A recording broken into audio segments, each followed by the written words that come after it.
রোশনাই ধারাবাহিকে এবার রোশনাই ও আরণ্যক এলো খুব কাছাকাছি। হ্যাঁ বন্ধুরা, রোশনাই আরণ্যক এবার এত কাছাকাছি চলে এসেছে যে তারা একে অপরকে জড়িয়ে ধরেছে এবং তাদের মধ্যে রোম্যান্টিক মুহূর্ত তৈরি হচ্ছে।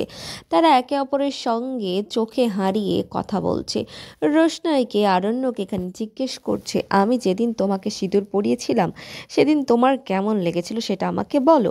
তারপর রোশনাই বলে, আমি যখন দেখলাম আপনি আমার মাথায় সিঁদুর পরালেন, আমার জীবনটা কেমন যেন বদলে গেল। আর সিঁদুর পরার পর থেকেই আপনার প্রতি আমার অন্যরকম একটা ফিলিং কাজ করা শুরু করলো। সত্যি বলতে আমি যে রোশনাই ছিলাম সেটা থেকে পূর্ণ পরিবর্তিত হয়ে গিয়েছিলাম। আপনার কেমন লেগেছিল আমাকে সিঁদুর পরানোর পর? তখন এখানে আরণ্যক বলে যে, সত্যি বলতে প্রথমত আমি তো কিছু বুঝিয়ে উঠতে পারিনি। আমি তো তোমার সঙ্গে বিয়েটা মেনে নিতে পারিনি, কিন্তু ধীরে ধীরে সিঁদুর পরার পর আমার মনে হলো তোমার প্রতি আমার একটা অধিকার আছে। আর সেই অধিকারটা আমি তোমার ওপর খাটাতে চাই সব সময়। তারপর আমি তোমাকে দেখলাম যে তোমাকে আমার বেশ ভালোই লাগে।